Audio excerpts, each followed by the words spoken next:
Tony Romo has decided to retire from the NFL and transition into a career in broadcasting for CBS. It's an emotional time for Cowboys Nation. And for all of you Dallas Cowboys haters, you Tony Romo naysayers who feel Tony Romo is overrated and overexposed and you don't quite understand what all the hoopla is about, this isn't about you. This is about the Dallas Cowboys fans, the Dallas Cowboys faithful, who for a decade have cheered, rooted, and pulled for Tony Romo and the Dallas Cowboys through the ups and downs, the triumphs and failures, the injuries, the setbacks, and the comebacks. For us Cowboys fans, who during the 2016 preseason watched our star quarterback go down and out with yet another injury, looking at potentially another doomed season, only to see the third-string, fourth-round rookie quarterback Dak Prescott unexpectedly lead the team to a successful season. This is for us Dallas Cowboys fans who had to endure the starting quarterback controversy the entire season, who felt torn between wanting to see Tony Romo have one more chance, but also wanting to ride the momentum Dak Prescott wonderfully engineered. For the last several weeks and months, the Dallas Cowboys fan base has had to watch and wonder what would be Tony Romo's fate.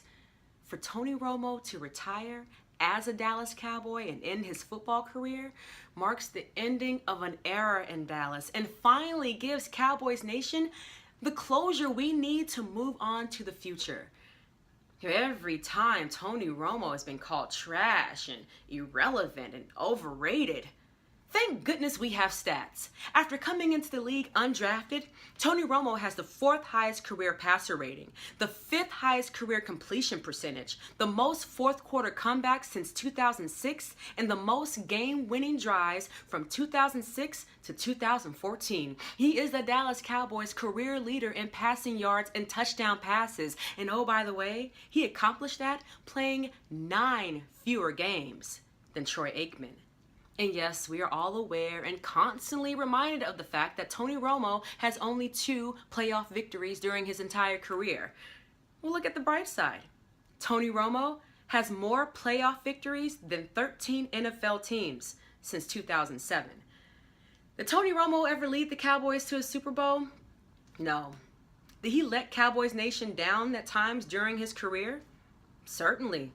Did his inability to stay healthy impede the success of the Cowboys in the past? Absolutely. But in spite of Tony Romo's shortcomings, he was always a fighter, playing games with punctured lungs and broken bones, with or without talent around him, playing on the biggest stage and in one of the most glorified positions in all of sports, the starting quarterback of the Dallas Cowboys. Tony Romo competed. He never gave up. You could talk all the trash you want about Tony Romo, but he kept you watching America's team. From a diehard Dallas Cowboys fan, thank you, Tony Romo. You were the leader and face of the Dallas Cowboys organization for over a decade, and we'll miss you. For those who don't get it, it's okay. This is about us. At the end of the day, Jerry Jones wants to make sure Tony Romo is happy. And what that's going to mean? Releasing Tony Romo. Both parties are going to have to realize that something's going to be left on the table. For the Dallas Cowboys, they'll have to take that salary cap hit and they won't get anything in return, but at least they'll save $5 million and they can finally move on and focus on the future of the Dallas Cowboys franchise. Tony Romo can move on as a free agent and choose where he wants to go, but he's going to have to negotiate his contract down to fit under a team's salary cap comfortably. The end of Tony Romo's chapter in Dallas won't be pretty, it won't be picture perfect, but it will finally be closed. And that's the stone truth. Wherever I go, it seems like people hate the Cowboys. And I know it's one of those things where we have a lot more fans than everyone else. But why do you think that we get caught with this stigma that Cowboy fans are, what's the word I'm looking for? Like, we just think Super Bowl or bust every year, as, Stephen A. say that, we don't know what we want. How do you feel about how people feel about the Cowboy fans and, what's your take on that? Well, it's very unfortunate that so many people have been so disillusioned, thinking that Cowboys fans are the worst fan base in America, which, I could say a lot of that can be chalked up to Stephen A. Smith. Right. Him using his platform on First Take to spread that those lies about Cowboys fans.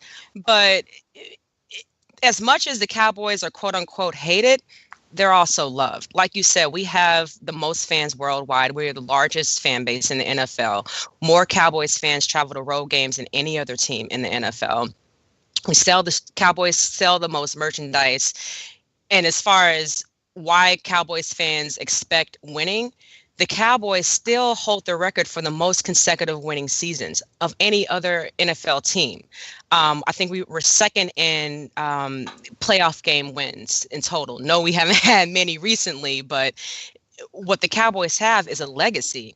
5 Super Bowl rings, none in the past 20 years, but it's still more than, 27, 28, 29, 30 teams in the NFL. Right. Yeah. So there's just a legacy there, and the marketing ploys that Jerry Jones has done, I think, geniusly, keep the Cowboys in the forefront.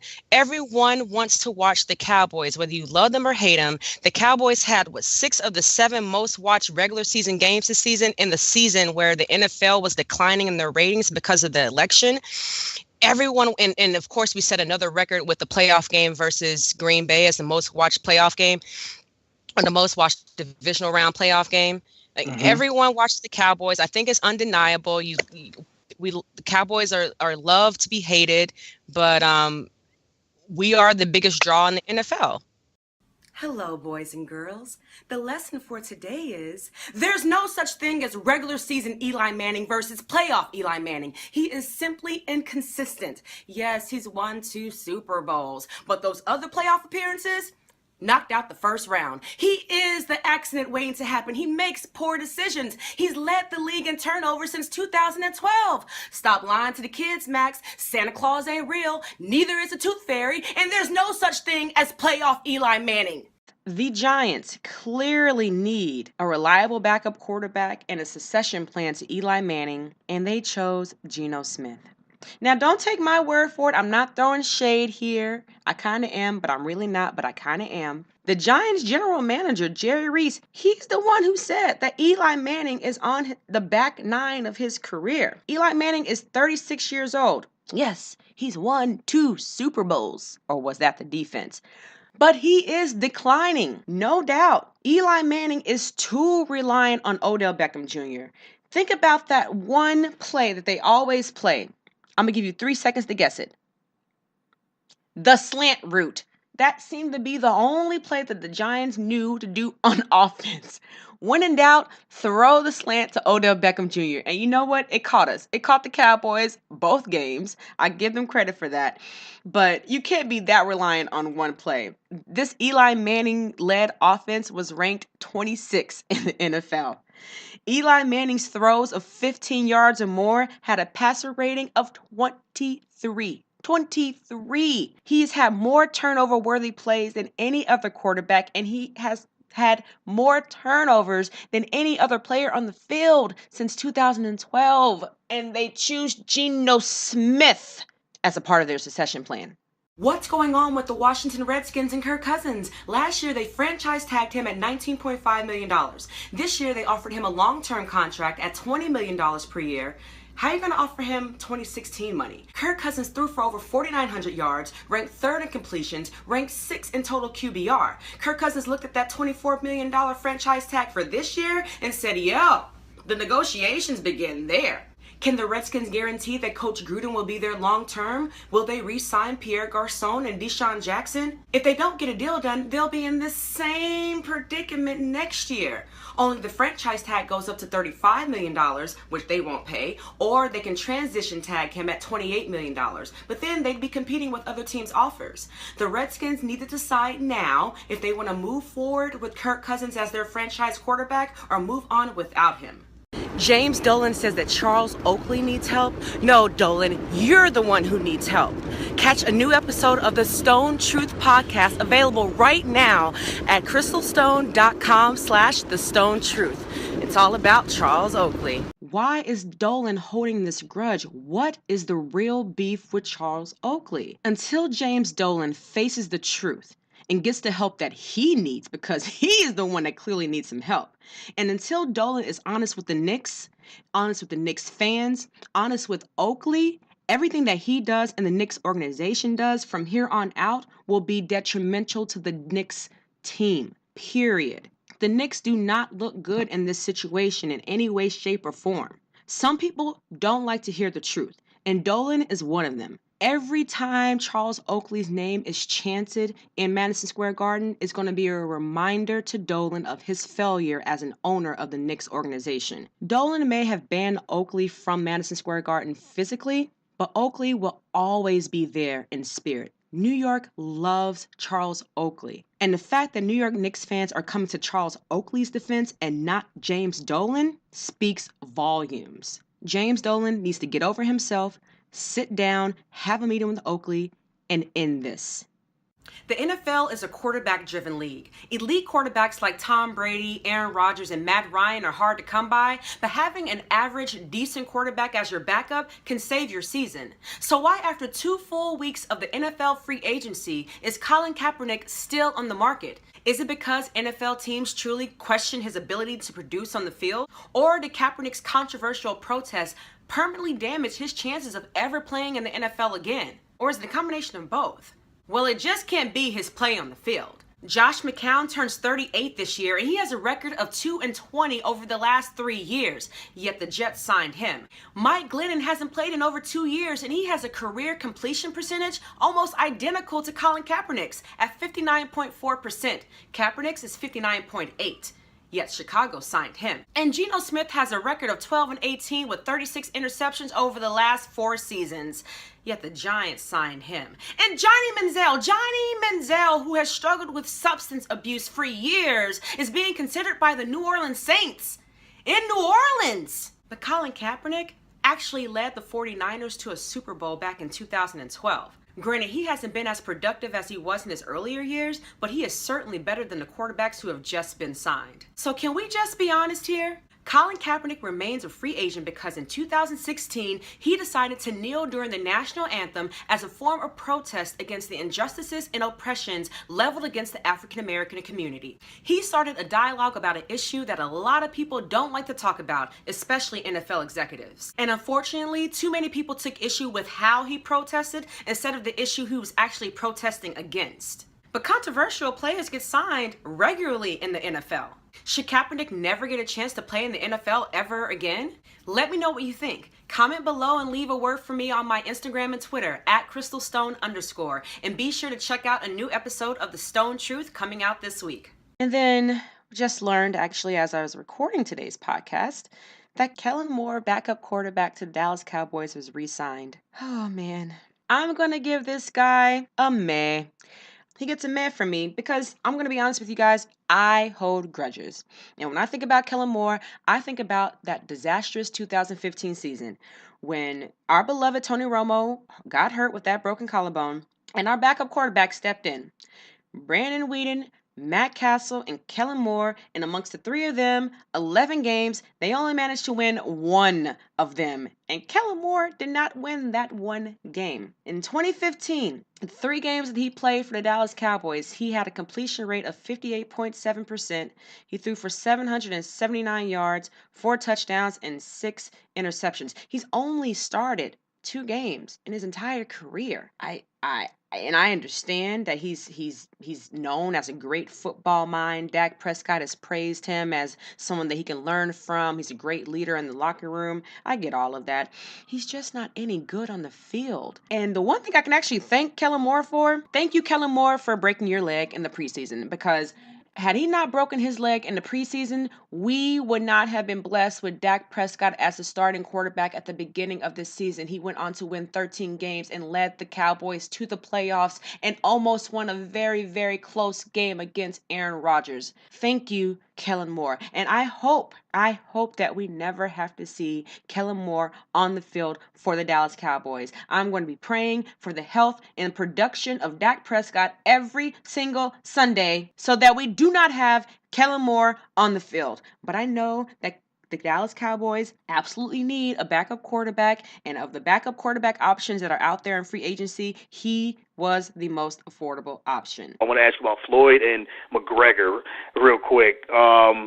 I heard you talk about it on your show, and I'm in agreement with you. I think we talked about it last time that this will happen. There's too much money. There's just way too much money, too much dollars, to make sense. It's just too much for it not to happen. But when do you think it will happen, and what does it take? What does it take for this fight to happen?